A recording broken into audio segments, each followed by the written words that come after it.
Bonjour à toutes et à tous, c'est Laurent du blog des Joyeux Gribouilleurs, le blog qui vous aidera à mettre vos idées en valeur en leur donnant plus d'impact et plus de fantaisie grâce à la pensée visuelle. Alors si c'est un sujet qui vous intéresse, je vous recommande de vous abonner pour ne louper aucune de mes prochaines vidéos. C'est parti! Alors, vous ne le savez peut-être pas encore, mais j'ai l'habitude de publier chaque lundi sur mon blog un picto à reproduire en 5 étapes pour que vous puissiez exercer votre poignet et enrichir votre vocabulaire graphique pour réutiliser ces pictos dans vos planches de sketchnote ou dans vos mind maps. Aujourd'hui, c'est une grande première en fait, j'ai décidé de faire ce picto en vidéo, donc plutôt que d'avoir un article sur mon blog, il y a une vidéo pour pouvoir vous expliquer un peu plus la contenance du picto. Donc si ça vous va, je vous propose aujourd'hui sans plus tarder d'apprendre à représenter l'idée de cohérence, mais on va faire ça après le générique.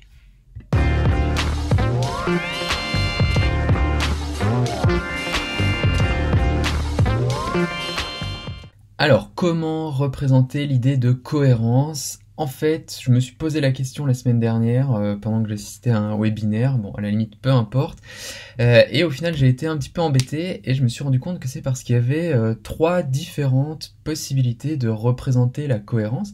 En fait, on peut avoir une cohérence au niveau des informations qu'on nous donne, c'est-à-dire que on parle d'un même sujet mais à 2 sources différentes vont finalement dire des choses différentes, donc les informations ne sont pas cohérentes.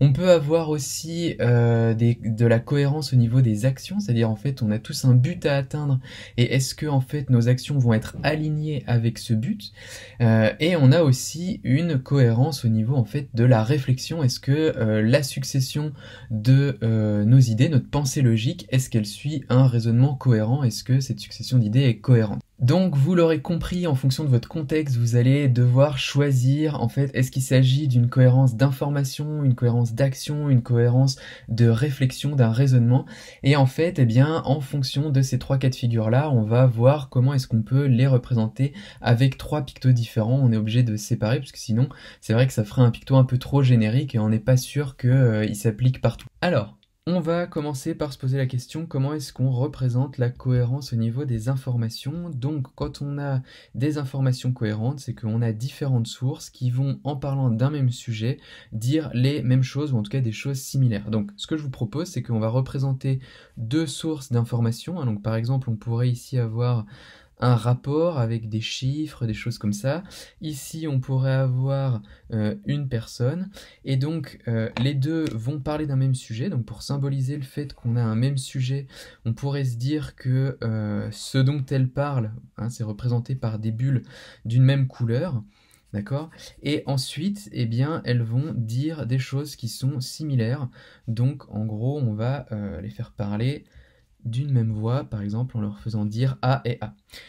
On aurait, à l'inverse, si on veut illustrer une incohérence, en fait on refait exactement la même chose avec notre rapport, ou après, là j'ai fait un rapport, mais ça peut être une autre source d'information, ça peut être par exemple YouTube, la télé, enfin n'importe quoi.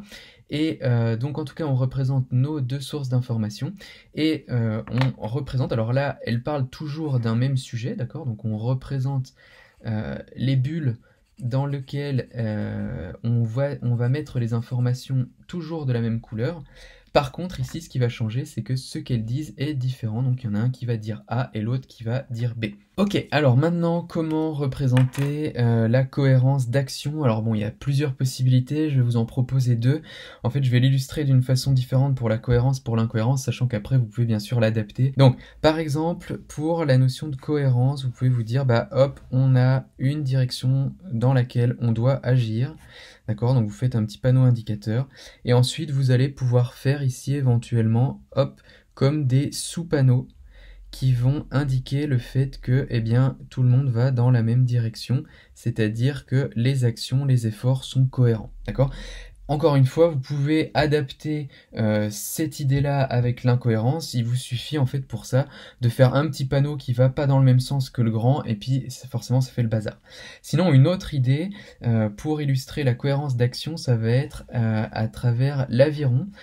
Donc vous avez sans doute déjà vu ce sport, vous avez des rameurs qui ont chacun en fait des avirons, ils les mettent dans l'eau. Et au final, il faut qu'ils soient très coordonnés parce que s'ils sont pas coordonnés, eh bien forcément le bateau n'avance pas comme il faut. Donc vous pouvez ici, hop, faire par exemple deux rameurs qui sont bien coordonnés, on voit qu'ils ont un mouvement d'aviron qui est en même temps, et puis vous allez pouvoir en faire ici un troisième qui, bah, lui, est pas si coordonné que ça, et qui tend un petit peu à mettre le bazar dans tout ça, alors que finalement, sinon, tout le monde rame de façon cohérente. Donc ça, eh ben, c'est la même idée, hein, si vous refaites cette idée-là, mais en faisant tous les avirons qui soient bien alignés, et bien en fait vous aurez l'idée de cohérence. Donc bon, après là, hein, vous pouvez bien sûr rajouter un petit peu d'eau qui coule, puisque en fait le bateau va dans ce sens-là. Donc bref, vous pouvez un petit peu habiller ça, mais en tout cas c'est une belle façon de représenter l'idée, alors en l'occurrence d'incohérence, et encore une fois vous pouvez transformer pour la cohérence. Ok, alors maintenant la dernière étape, comment représenter l'idée de cohérence dans un raisonnement. Et bien en fait ce que je vous propose, ça va être déjà de commencer par représenter un cerveau. Alors bon, j'avoue que je dois encore progresser un petit peu sur ma représentation des cerveaux, puisque régulièrement les gens me demandent ce que c'est. Mais donc vous faites un petit espèce, voilà, vous avez les hémisphères ici, des circonvolutions, vous avez un petit peu la base du cerveau à l'arrière de la tête, bref. Et ensuite, bah, vous allez pouvoir tout simplement représenter différentes idées. Alors souvent, dans un raisonnement, on a différentes étapes, donc vous pouvez mettre des petits numéros comme ça dans les ampoules des idées. Et au final, eh bien ici, comme les idées se suivent et visiblement de façon, elles ont toutes la même couleur, tout se passe bien, on aurait en fait un raisonnement qui est cohérent.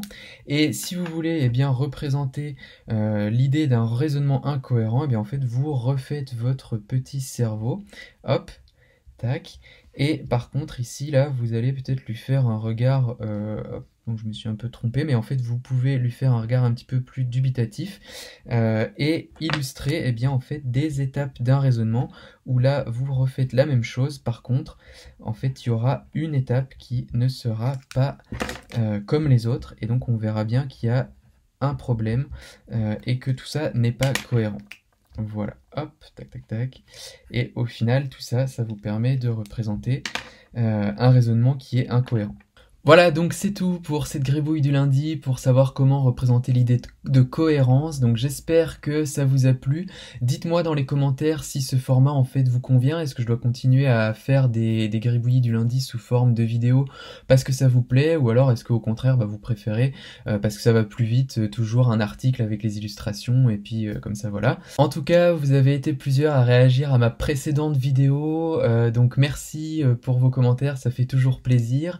Mieux être au naturel TV se poser la question, est-ce que cette vidéo allait être un trailer pour les suivantes? Donc en fait non, j'avais pas cette volonté là, mais bon ça aurait pu. Et sinon du coup merci aussi à Karine Vieck pour sa question qui me demandait en fait quelle taille en fait il faut mettre en termes de texte sur les slides PowerPoint. Bon, tout dépend après de l'usage que vous allez en faire, mais quoi qu'il en soit, il vaut mieux pas descendre en dessous de 12, parce qu'en dessous de 12 ça commence vraiment à faire petit. Donc voilà, visez 12-14 pour vos planches, c'est ce qui va bien en général, puisque c'est ce qu'on arrive à lire de façon naturelle quand c'est projeté, ou même quand c'est imprimé. Voilà, donc c'est tout pour cette vidéo d'aujourd'hui. Encore une fois, n'hésitez pas à me mettre dans les commentaires, est-ce que vous voulez voir d'autres vidéos comme celle-ci ou pas. En tout cas, moi pour ma part, il ne me reste plus qu'à vous souhaiter une bonne journée, et du coup de joyeuses gribouilles, gribouillez bien, et à bientôt, ciao!